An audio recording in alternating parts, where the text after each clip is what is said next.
The craft itself was, I assume it was metal. It was cold to the touch. That's why I say it was metal. But it was a brushed aluminum, actually just an unfinished stainless steel, not shiny finish to it. Had no seams. It was as if it was injection molded from one giant die. I was completely amazed. I can't really reflect on how it made me feel, but that was exciting. When you're on the outside, you know, you pretty much think, you know, how could they keep something like this secret? It's a crime against science, it's a crime against the people and all that, but, you know, your feelings change once you're privy to the information. Once I was inside, I mean, there was kind of a bit of selfishness, you know, it's, well, I know about it now, this is great, you know, we should keep it secret just so we all know about it, and, you know, that really does go through your mind, though after a while it wears off, but, you know, you felt privileged to be privy to the information. How would you define gravity? Could you describe in layman's terms its basic principles for us? Gravity is something difficult to explain because it's something that we essentially don't understand. It's just something that we can observe. Not much is really known about gravity. There are many theories about it, but they are just mainly theories. There's theories of gravitons, which allege that these subatomic particles that act like an attractive force like gravity that exchange between two pieces of matter. There's also a theory that gravity is a form of wave, an electromagnetic wave.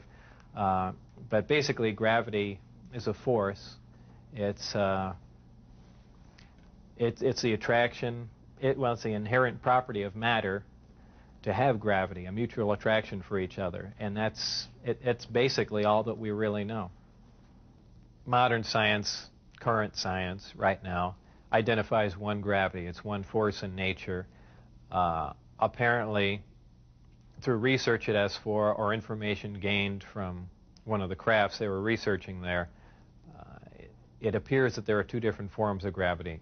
One form works on an atomic scale, on subatomic particles, holding pieces of matter, holding atoms themselves together. Another works on a larger scale, the scale we're most familiar with, holding planets in orbit, holding ourselves to the ground, things of that sort. Because it produces a gravitational field, I wouldn't say the craft is invisible during the day. However, if you're under the craft, because of the way the gravity is being used, gravity bends time and space, and it bends light. If you are looking underneath the craft or from certain vantage points, you will actually see what's above the craft. It's really a trick of the way light bends under the influence of gravity. For instance, we can see stars that are behind the sun, that are blocked from our view by the sun. The reason we can see them is because the sun is a tremendous gravitational field and it's bending the light around it where we can see the star. Space-time and gravity are all essentially interrelated. They all act on one another. Gravity bends space. Gravity also distorts time. When you vary one, you essentially vary the other two. If you, as an example, if you have a massive body, say a planet or something that's making a lot of gravity, producing a lot of gravitational waves, if you will, it distorts space. It bends space to it. It also slows down time. These things aren't theories. We know them to be true. We cannot artificially create this because we can't create gravity. But this is how they're all interrelated.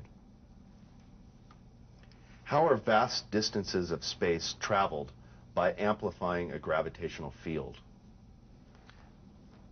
Well, because space-time and gravity are all interrelated, if you could produce gravity artificially, an extremely intense field of gravity, what you could do is actually distort the distance between two objects and make it shorter.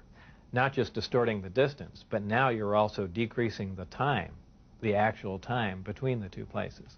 So you're not traveling in a linear mode like flying a spacecraft from point A to point B. You've actually modified the time and the space that you travel in.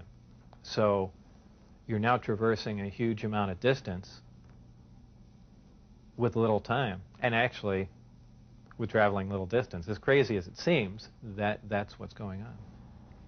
What are some of the inherent problems with traveling at the speed of light? There are several problems traveling at the speed of light. Just a couple of them are the fact that as your speed increases, so does your mass proportionally. In other words, the more energy you put in to go faster begins to slow you down by the fact that it's converted into mass.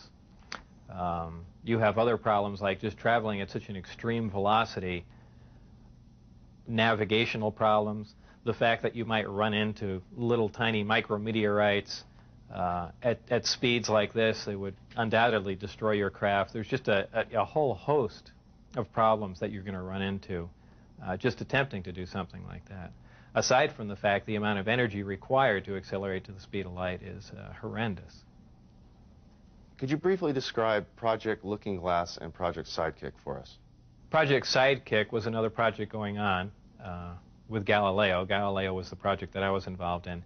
Sidekick dealt with any of the weapon potential of the craft, whether or not the craft had a weapon in it or could it be used as a weapon, but it had something to do with some sort of particle beam configuration where the gravity generator can be used as a lens to focus a weapon of some sort, similar to the SDI device we were working on in the 80s, but with the potential of a focusing device using the gravity generator. And Project Looking Glass?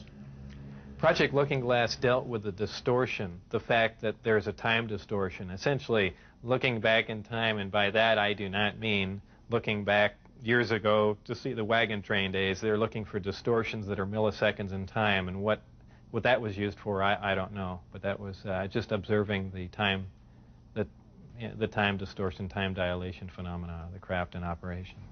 What is element 115?